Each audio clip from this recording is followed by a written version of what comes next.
Hello everyone. हम लोगों ने 5 चैप्टर कंप्लीट कर लिए हैं। आज 6 चैप्टर स्टार्ट करने जा रहे हैं, ग्रामीण विकास। ठीक है, चलिए ये देखते हैं ग्रामीण विकास क्या है। ग्रामीण विकास विकास से अभिप्राय उस क्रमबद्ध योजना से है जिसके द्वारा ग्रामीण क्षेत्र के लोगों के जीवन स्तर तथा आर्थिक व सामाजिक कल्याण में वृद्धि की जाती है। ग्रामीण विकास क्या है? जिससे उनके जीवन स्तर में सुधार हो और आर्थिक स्थिति में सुधार हो और सामाजिक स्थिति में भी क्या होना चाहिए? सुधार होना। अगर तीनों में सुधार हो रहा है तो हम क्या कहते हैं? एक ग्रामीण विकास हो रहा है। ग्रामीण विकास के मुख्य तत्व क्या हैं, जान लेते हैं। भूमि के प्रति इकाई कृषि उत्पादकता को बढ़ाना। जैसे मान लीजिए पहले एक बीघे खेत में गेहूं होते थे 5 कुंटल। अगर उसी उत्पादकता को बढ़ाकर 1 बीघे में हम गेहूं 6 कुंटल कर दें तो हम क्या कहेंगे? इसमें उत्पादकता हमने क्या की? उतने ही खेत में बढ़ा दी। जमीन उतनी थी लेकिन उत्पादकता क्या हुई? बढ़ गई। कृषि विपणन प्रणाली को सुधारना ताकि किसान को उसके उत्पाद का उचित मूल्य प्राप्त हो सके। ज़्यादा मूल्य वाली फसलों के उत्पाद को बढ़ावा देना। कृषि विविधीकरण को बढ़ावा देना। उत्पादन की गतिविधियों का विविधीकरण ताकि फसल खेती के अलावा रोजगार के वैकल्पिक साधनों को ढूंढा जा सके। ग्रामीण क्षेत्रों में साख को सुविधाएं उपलब्ध कराना।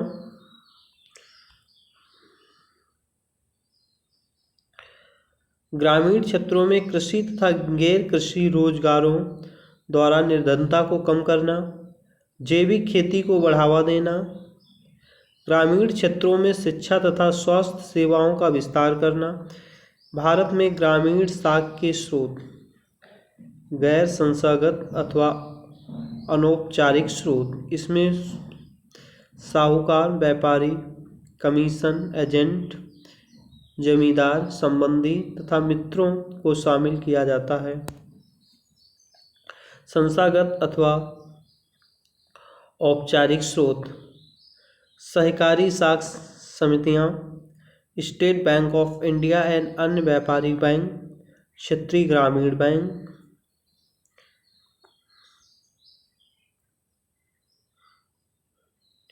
कृषि तथा ग्रामीण विकास के लिए राष्ट्रीय बैंक, स्वयं सहायता समूह।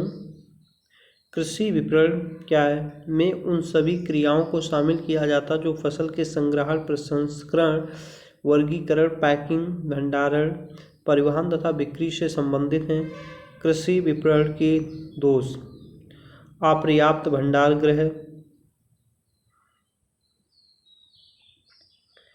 परिवहन व संचार के कम साधन, अनियमित मंडियों में गड़बड़ियाँ, बिचौलियों की बहुलता, फसल के उचित वर्गीकरण का अभाव, पर्याप्त संस्थागत वित्त का अभाव, पर्याप्त विपणन सुविधाओं का अभाव। विपणन प्रणाली को सुधारने के लिए सरकार द्वारा उठाए गए कदम: नियमित मंडियों की स्थापना, कृषि उत्पादों के संग्रहण के लिए भंडार गृह की सुविधाओं का प्रावधान, मानक बाँट और नाप तौल की अनिवार्यता।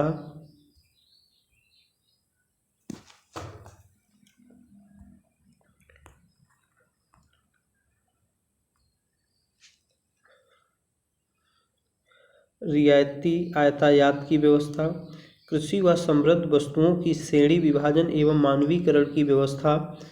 केंद्रीय श्रेणी नियंत्रण प्रयोगशाला महाराष्ट्र के नागपुर में है, ध्यान रखें। भंडार क्षमता को बढ़ाने के उद्देश्य से सार्वजनिक में भारतीय खाद्य निगम FCI, केंद्रीय गोदाम निगम CWC आदि। न्यूनतम समर्थन कीमत नीति, विपणन सूचना का प्रसार। विविधीकरण, कृषि क्षेत्र में बढ़ती हुई श्रम शक्ति के एक बड़े हिस्से के अन्य और कृषि क्षेत्रों में वैकल्पिक रोजगार में अवसर ढूंढने की प्रक्रिया को विविधीकरण कहते हैं। इसके दो पहलू हैं। फसलों के उत्पादन का विविधीकरण, इसके अंतर्गत एक फसल की बजाय बहु फसलों के उत्पादन को बढ़ावा दिया जाता है। इसके दो लाभ हैं। मानसून की कमी के कारण होने वाले खेतों के जोखिम को कम करती हैं। यह खेतों के व्यापारीकरण को बढ़ावा देती हैं। उत्पादन गतिविधियों अथवा रोजगार का विविधीकरण, इसमें श्रम शक्ति को कृषि क्षेत्र से हटाकर गैर कृषि कार्यों जैसे पशुपालन, मत्स्य पालन, बागवानी आदि में लाया जाता है। ग्रामीण जनसंख्या को लिए गए रोजगार को गैर कृषि क्षेत्र,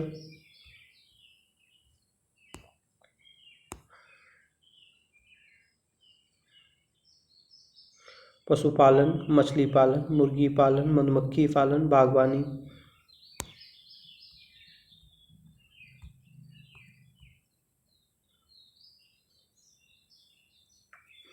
कुटीर और लघु उद्योग, जैविक कृषि। जैविक कृषि खेती की वह पद्धति है जिसमें खेतों के लिए जैविक खाद्य, मुख्यतः पशु खाद्य और हरी खाद का प्रयोग किया जाता है। इसके अंतर्गत रासायनिक उर्वरकों के उपयोग को हतोत्साहित करते हुए जैविक खाद के उपयोग पर बल दिया जाता है। यह खेत करने की वह पद्धति है जो पर्यावरण के संतुलन को पुनः स्थापित करके उसका संरक्षण एवं संवर्धन करती है। देखो, जितने हम लोग रासायनिक उर्वरक यूज करते हैं वो इन्वायरमेंट के लिए भी क्या है, अच्छे नहीं है। और जैविक खेती क्या है, इसमें कुछ घासें होती हैं खेत में बो दी जाती हैं। जब वो बड़ी होती हैं तो किसान क्या करता है, उन खेत में जो फसल है वो जो मतलब उसने बुआई की थी उन्हीं को क्या करता है, वो जोत देता है। वो जब सड़ जाती है तो किसका काम करती है, खेत का। या जो गोबर होता है गाय का, तो उसको खेत में डाला जाता है, वो भी किसका, एक खाद का काम करता है। जैविक कृषि के लाभ। जैविक खादों के प्रयोग से मृदा का जैविक स्तर बढ़ता है और मृदा काफ़ी उपजाऊ बनी रहती है। जैविक खाद्य पौधों की वृद्धि के लिए आवश्यक खनिज पदार्थ प्रदान करती है जो मृदा में मौजूद सूक्ष्म जीवों द्वारा पौधों को मिलाते हैं, जिससे पौधे स्वस्थ बनते हैं और उत्पादकता बढ़ता है। ये और देख लेते हैं। रासायनिक खाद्यों के मुकाबले जैविक खाद्य सस्ते और टिकाऊ होते हैं। जैविक खाद्यों के प्रयोग से हमें पौष्टिक व स्वास्थ्यवर्धक भोजन प्राप्त होता है। जैविक खाद्य पर्यावरण मिश्र होते हैं, इसमें रासायनिक प्रदूषण नहीं फैलता है। छोटे और सीमांत किसानों के लिए सस्ती प्रक्रिया है। यह पद्धति धारणीय कृषि को बढ़ावा देती है। जैविक खेती श्रम प्रधान तकनीक पर आधारित होती है।